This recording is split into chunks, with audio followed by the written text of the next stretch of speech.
Support also comes from Green Life Trading Co., dedicated to offering refillable and package-free, earth-friendly products.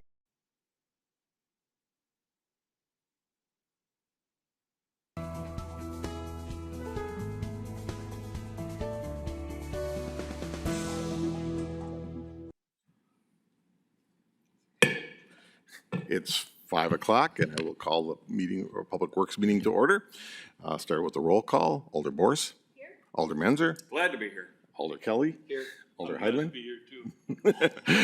Okay, and Alder Decker is here. We have all five. We'll start off with the Pledge of Allegiance.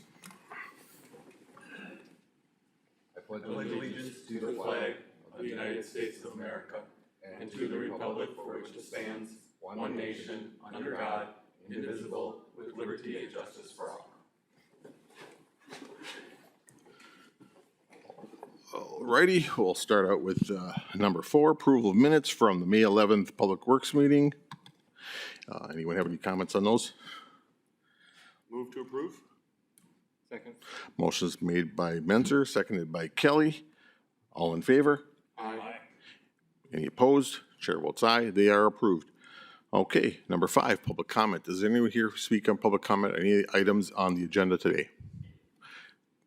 Just want to step up to the podium and please state your name and address.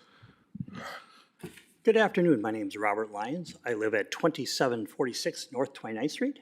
Okay. I'm here to discuss the Resolution 212627 agreement between the City of Sheboygan and Making Spirits Bright. While I support the work and effort that Rotary puts into this charitable display and the donations they collect, I feel extending their move-out dates to the 4th Sunday of every January is allowing them more time than is needed. Their move-out can disrupt walkers, fat tire cyclists, as well as cross-country skiers, providing the weather cooperates. While the displays may be beautiful when lit in the evening during the event, it's an eyesore to the park unlit once dismantling begins. This event is not like having your in-laws in town to stay for holidays and New Year's. While you are extremely excited to have them in, once New Year's has passed, it's time for them to go, respectively. The previous 4-year agreement had them out by January 16th at 5 p.m.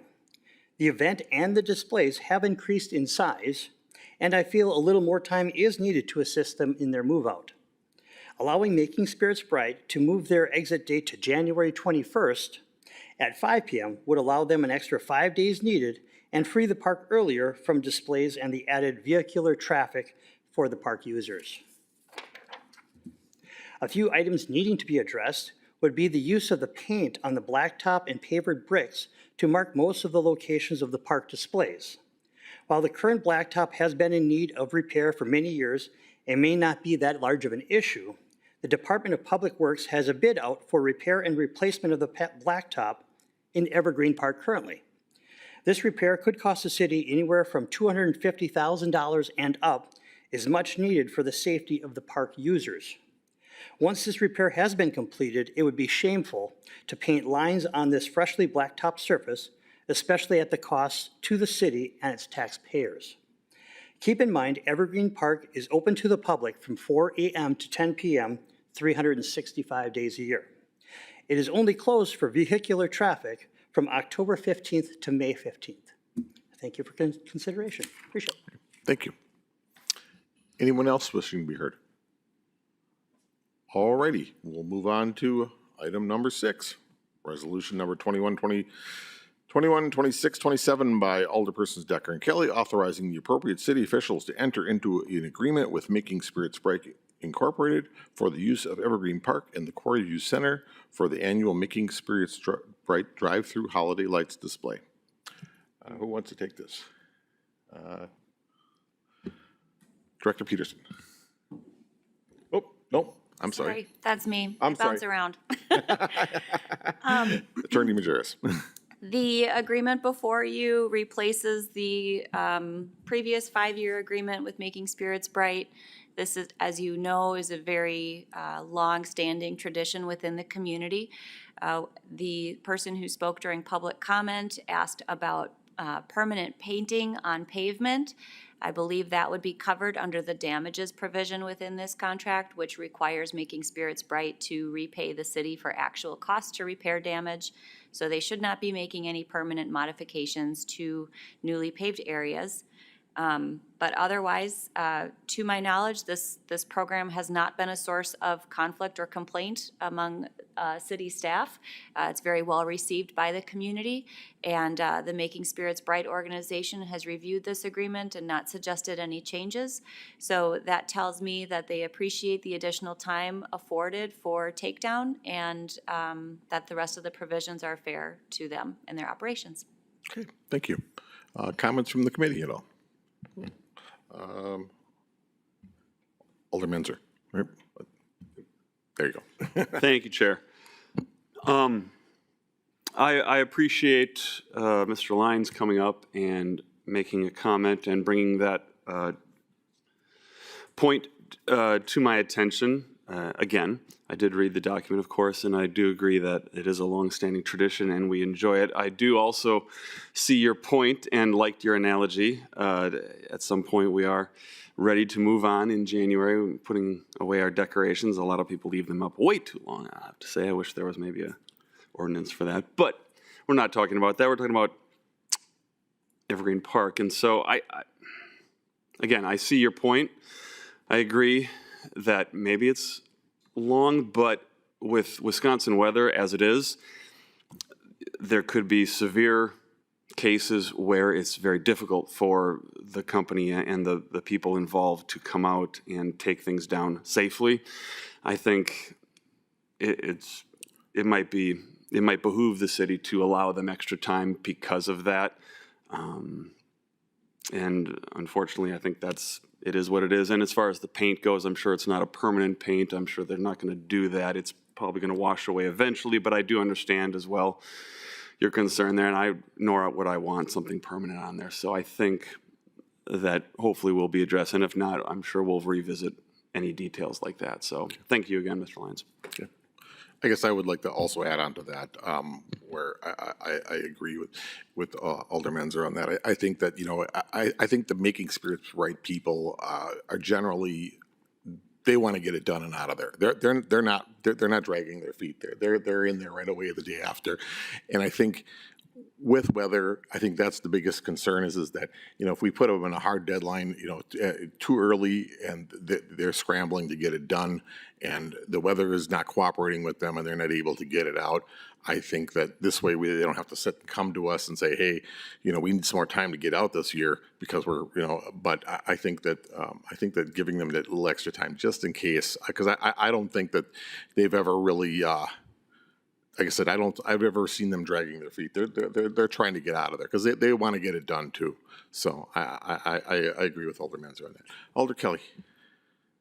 I can have a comment, but Yep, there you go. Oh, okay, sorry. It's me. Oh, I'm sorry. Oh, I'm sorry. Alder Heidemann. I'm sorry. I think you were the comment. I'm sorry. Yeah, thank you, Chair. Having been on the Common Council and on DPW, when this first came about and came to the city of Sheboygan, I'm going to move to approve. Second. Motion made by Alder Heidemann, seconded by Alder Menzer. Any other comments? All in favor? Aye. Any opposed? Chair votes aye. That is approved. Thank you. Number 7, resolution number 2526 by Alderpersons Decker and Kelly declaring intent to exercise the police power to levy special assessments for installation of new water main and or laterals in Juleston Court from Wildwood Avenue to approximately 615 feet east. Who's going to take that? Oh, okay. Go ahead. Whichever one's more comfortable for you, that's fine. Sure. Hi, I'm Dave McMillan, Sheboygan Water Utility Distribution Supervisor. Okay.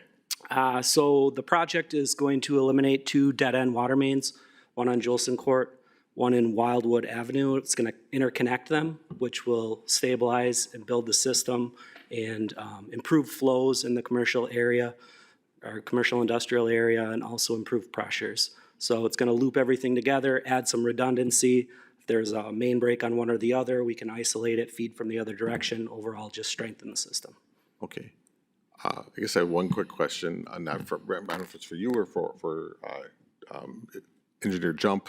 Does this have something to do with also with the rebuilding of the railroad tracks and things like that, for the factory that's going to be going where the old Nemp shop? Oh.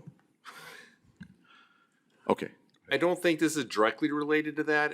I think the timing just happens to fall conveniently at the same time.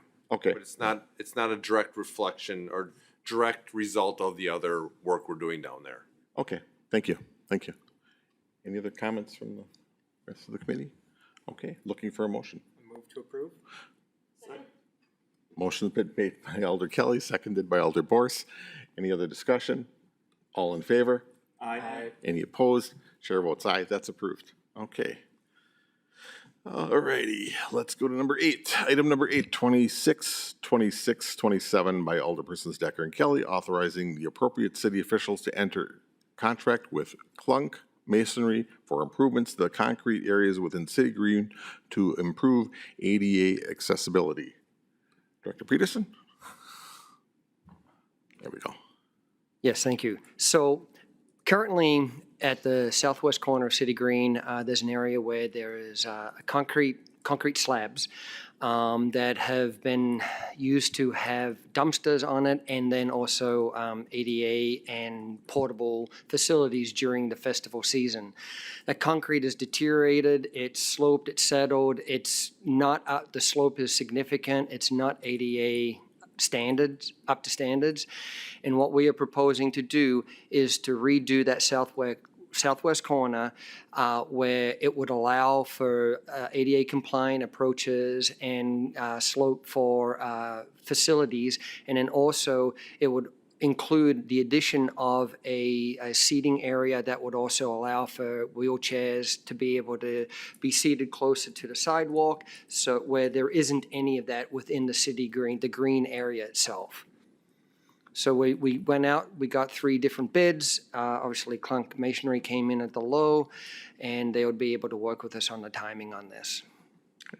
Thank you, Director Peterson. Yeah, we're totally in favor of this. I mean, it's our goal to make things in our city ADA accessible, and I think this helps us reach further on that goal. So I'm generally greatly in favor of this. Any comments from the rest of the committee? Okay, looking for motion. Move to approve. Second. Motion is made by Alder Kelly, seconded by Alder Menzer. Any other discussion? All in favor? Aye. Any opposed? Chair votes aye. That is approved. We'll move on to number 9, resolution number 27, 26, 27 by Alderpersons Decker and Kelly, accepting and approving a certified survey map for parcels 59281470998 and 59281470999. Is Engineer Jump? Thank you. Yeah, so this is the next step in moving forward with the Amazon distribution facility down in the South Point Business Park. You guys recently vacated Taylor Drive as part of that. So the next step is to create the parcels, combine the parcels, create the parcel for Amazon's facility, and then separate out the stormwater facility that's right next door. And that's what this CSM shows. Thank you. Comments from the committee at all? I think this is just standard practice. Looking for a motion then. Move to approve. Second. Motion made by Alder Kelly, seconded by Alder Menzer. Any other discussion? All in favor? Aye. Any opposed? Chair votes aye. That's approved. All righty. Next meeting date is June 8th. Looking for a motion to adjourn. Motion to adjourn. Second. Motion made by Alder Kelly, seconded by Alder Menzer. All in favor? Aye. We are adjourned. Thank you very much.